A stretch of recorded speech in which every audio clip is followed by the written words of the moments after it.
आप सभी पत्रकार साथियों को बहुत बहुत धन्यवाद और नमस्कार।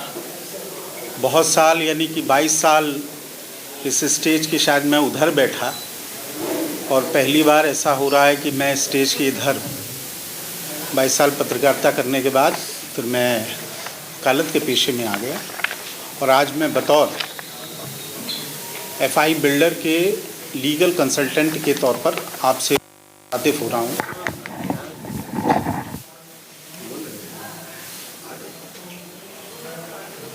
आज का विषय एक मानवीय प्रकरण है और जिसको कहीं ना कहीं एक तरह से एक ऐसा रूप दिया जा रहा है कि बिल्डर के अगेंस्ट है या बिल्डर ने गलत कर लिया है। उस विषय पे आज मैं आपको बात करने आया हूँ। 1997 में बर्लिंगटन स्थित एफआई टावर के निर्माण की परमिशन शासन से ली गई। शासन यानी कि एलडीए, लखनऊ डेवलपमेंट अथॉरिटी, राज्य सरकार और जितना भी एक किसी बिल्डिंग को बनाने के लिए, एक इंफ्रास्ट्रक्चर को खड़ा करने के लिए, फ्लैट बायर्स को देने के लिए जो भी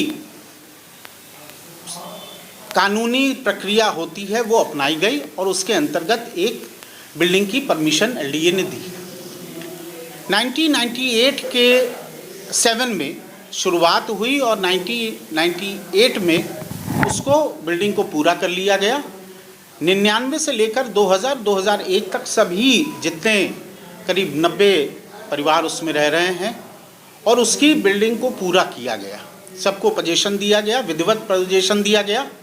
और आज जब 2023 में हम ये बात कर रहे हैं तब तक ना कभी उस पर कोई लिटिगेशन था, मुकदमा था, आपत्ति थी, कंप्लेन थी, कुछ नहीं आज तक।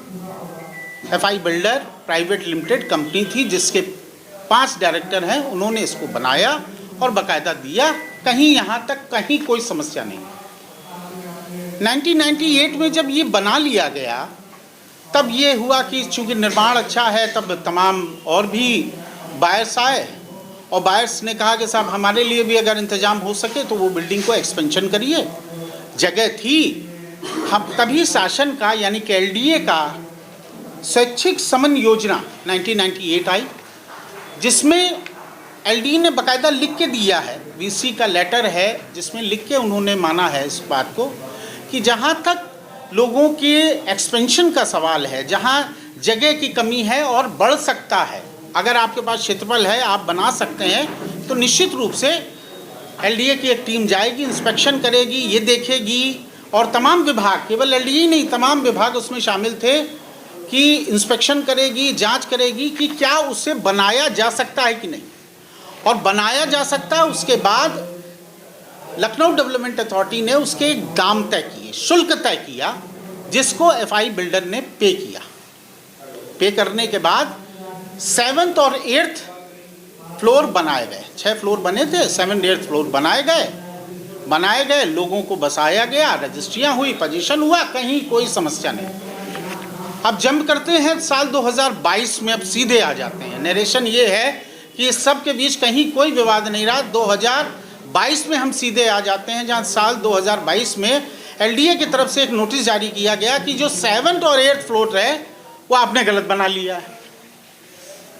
और ये पहला नोटिस जारी हुआ जो वहाँ रहने वाले एफआई टावर के नाम से बिल्डिंग थी, वहाँ रहने वाले रेजिडेंट वेलफेयर एसोसिएशन के सेक्रेटरी को जारी किया गया, जिसका ना कोई वैधानिक उसका लोकस था, ना उसको जवाबदेही थी, ना निर्माण में वो संबंधित था, ना कंपनी का कोई एम्प्लॉय था, निदेशक था, कहीं नहीं। उसको प्रथम नोटिस जारी किया गया साल 2022 में। प्रेस रिलीज में मैंने जब दिया है तो सभी डेट्स का भी इसमें जिक्र करा, मैं एक एक डेट नहीं पढ़ूंगा। 22 के इस नोटिस के बाद प्रथम नोटिस यानी प्रथम और अंतिम नोटिस करीब 1 साल के भीतर कंपनी को दिया गया, यानी कि एफआई बिल्डर को दिया गया और कहा गया ये प्रथम और अंतिम नोटिस है, अगर 1 महीने के अंदर आपने 7th 8th फ्लोर को नहीं गिराया तो हम आप पे कार्रवाई कर देंगे।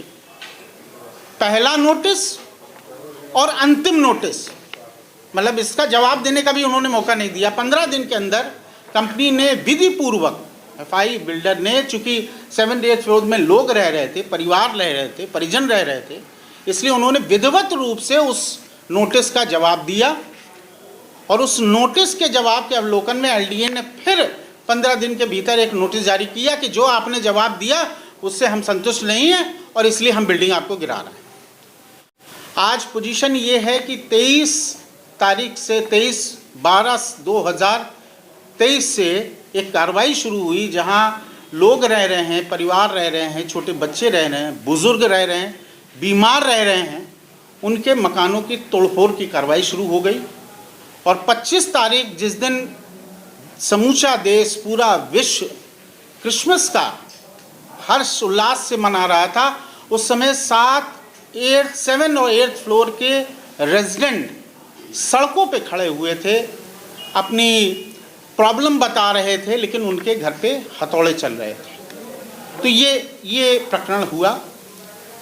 माननीय अदालत के समक्ष कुछ रेजिडेंट वहाँ पर गए, माननीय इलाहाबाद हाई कोर्ट की लखनऊ खंडपीठ के सामने उन्होंने अपनी बात रखी। बात रखने के बाद माननीय अदालत ने प्रथम दृष्टया ये माना कि कार्रवाई जल्दबाजी में की गई है, तोड़फोड़ नहीं होनी चाहिए थी।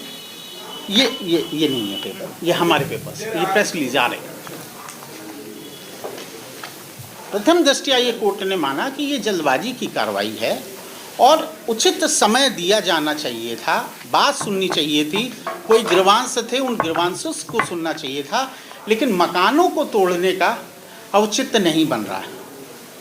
तो आज मैं एफआई बिल्डर की तरफ से बिल्कुल क्लियर साफ साफ उन फ्लैट बायर्स से कहना और आप जैसे मीडिया कर्मियों से कहना है, आज प्रेस कॉन्फ्रेंस का मुद्दा ये है कि शासन प्रशासन, माननीय मुख्यमंत्री योगी आदित्यनाथ जी को पूरा विश्वास है, न्यायपालिका पे पूरा विश्वास है, विधि पूर्वक जो कार्रवाई हो एफआई बिल्डर उसके लिए उसकी जवाबदेह है। मैं उनके लीगल एडवाइज़र के तौर पर कह रहा हूं कि अगर जो भी नोटिस, सम्मान वगैरह वगैरह जो भी कार्रवाई का है, आप एक विधि पूर्वक अगर कार्रवाई करेंगे, निश्चित रूप से उसका विधि पूर्वक ही जवाब दिया जाएगा।